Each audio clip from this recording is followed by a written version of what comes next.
Olá, tudo bem com vocês? Eu sou Tatiane Lohmann, acadêmica do curso de Licenciatura em Geografia, ofertado pela UFSM.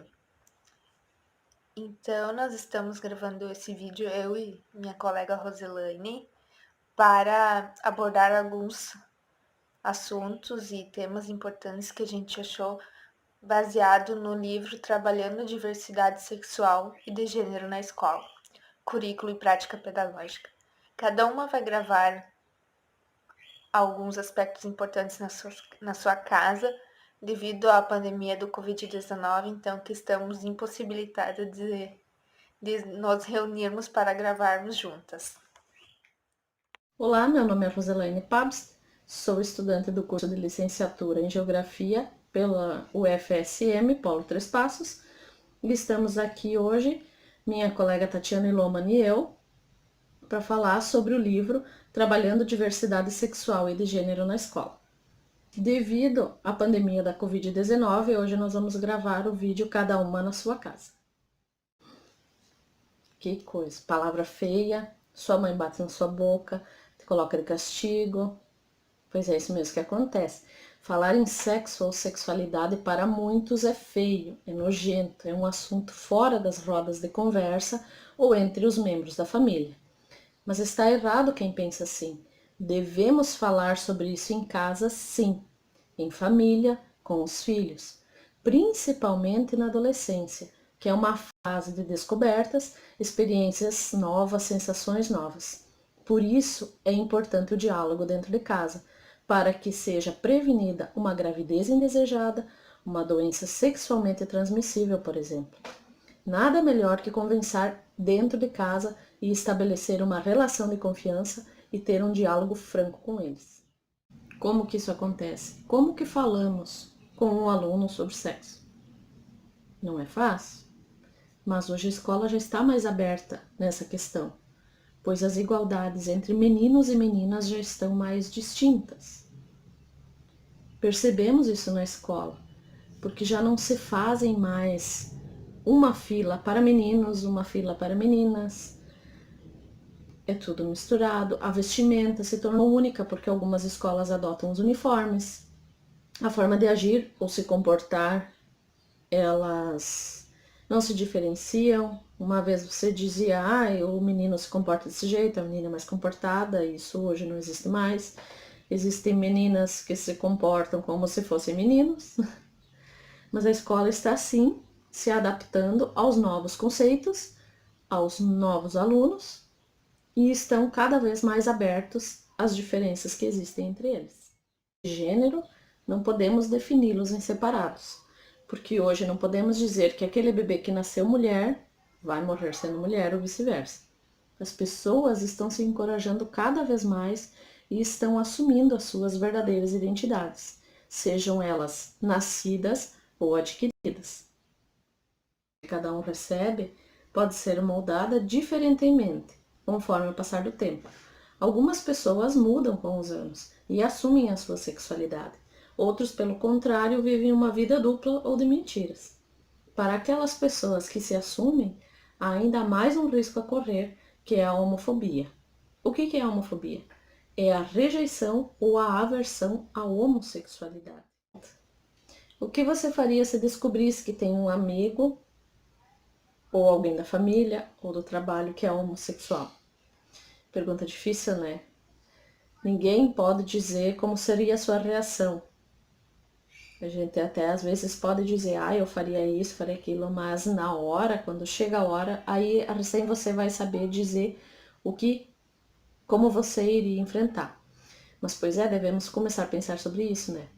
Nós temos vários exemplos de celebridades que estão saindo do armário e assumindo a sua verdadeira sexualidade. E isto vem encorajando muita gente a fazer o mesmo. A idade estar mudando, na escola também devemos ter a sensibilidade de ver que cada aluno é único e que deve ser visto à sua maneira e respeitando a sua individualidade. Claro que não é uma tarefa fácil, pois entre esses alunos haverá aqueles que não aceitam outra condição que não seja a condição de ser hétero. Mas a escola precisa ficar atenta para que casos de homofobia e preconceito não venham a acontecer. A educação infantil diferenciamos os bebês com azul ou rosa e acabamos levando isso para a vida. Desde o início da vida escolar, nos separamos na fila para entrar na sala de aula, no refeitório, no banheiro, nas brincadeiras. Somos ensinados que meninos e meninas são diferentes. Até somos, mas apenas fisicamente. Na escola, temos a oportunidade de conhecer melhor o nosso corpo. Desde a educação infantil, somos trabalhados para nos reconhecer como pessoas. O conhecimento do corpo e da sexualidade começam a despertar desde cedo, quando a criança percebe que é diferente do colega.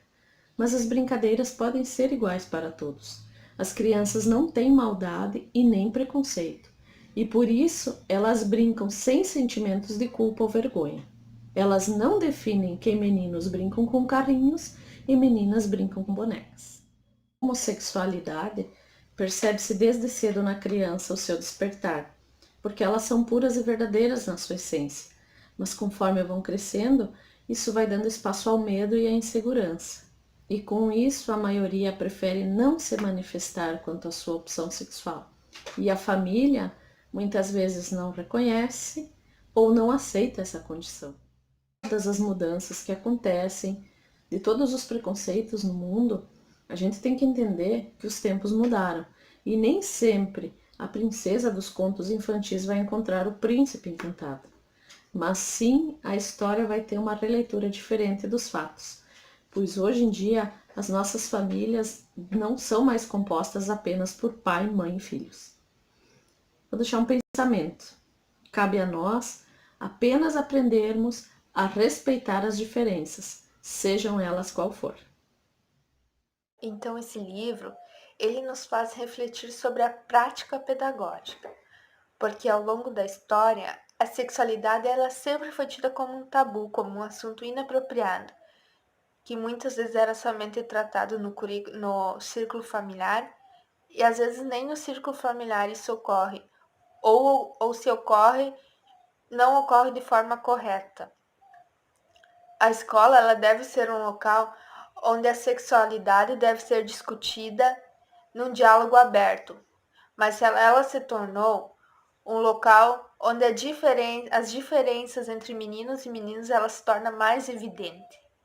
A escola ela pode ser um local onde instiga ou supera os preconceitos e onde se difundem conhecimentos e valores. O ponto inicial não é discutir se a escola deve ou não deve falar sobre sexualidade, pois ela já fala desde a educação infantil. Então, o que nós devemos fazer é repensar as nossas práticas.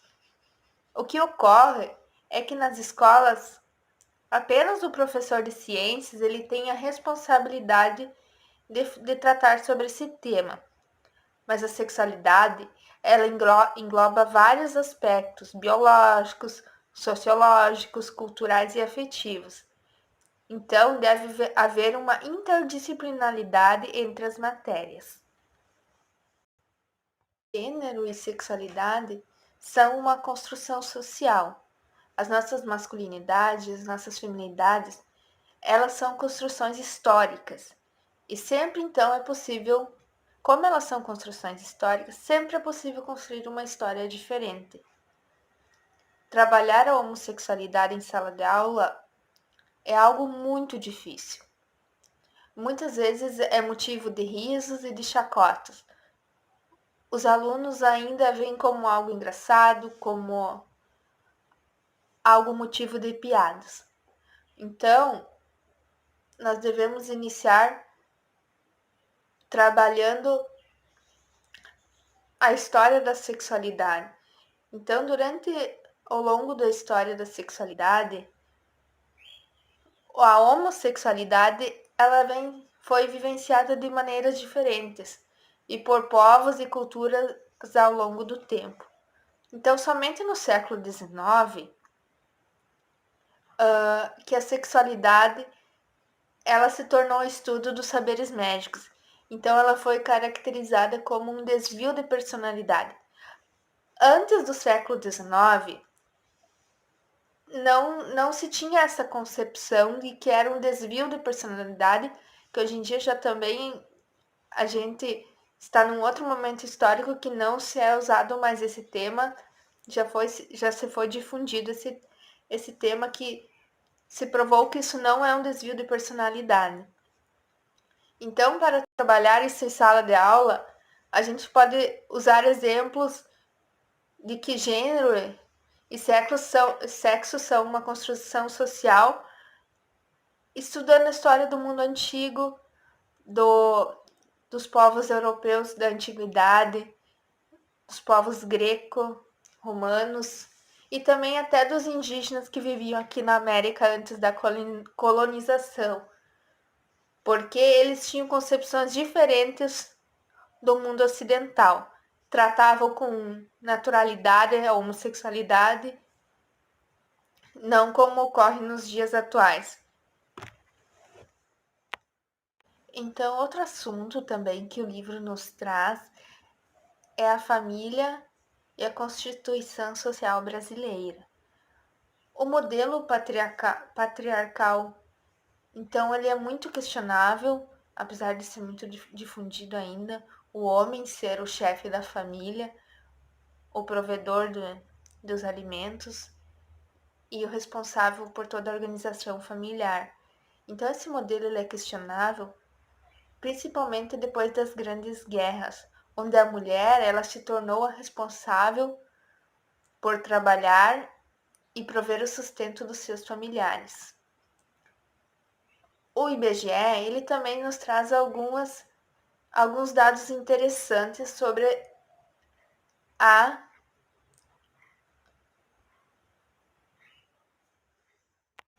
Então, o IBGE ele nos traz alguns dados interessantes sobre a diversidade familiar brasileira. O primeiro censo ele foi realizado em 1872. Inicialmente, a preocupação do IBGE era a contagem da população, e ponto, somente isso.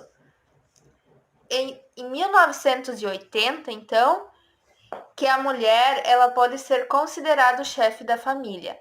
Anteriormente, ela só poderia ser considerada chefe da família se na ausência de um homem. E somente em 2010 que foi concluída pela primeira vez a opção da população responder se tem um companheiro do mesmo sexo ou não. Então, analisando ao longo dos anos, como em passos lentos a gente está evoluindo, né? Isso é um reflexo do momento histórico que vivemos e também das transformações sociais e culturais que estão acontecendo. O livro também aborda a violência de gênero, que pode ser a homofobia, o sexismo e o machismo. E esse é outro assunto que deve ser trabalhado em sala de aula. O livro ele apresenta várias propostas de atividades para trabalhar todos os temas. Então, somente repensando as nossas práticas pedagógicas que vamos construir uma sociedade mais justa e livre de preconceitos. E o livro traz muitas reflexões interessantes, vale a pena ser lido e relido, porque sempre encontramos algo diferente, algo a nos agregar, a nos tornar seres humanos melhores. Era isso. Muito obrigada e fiquem bem.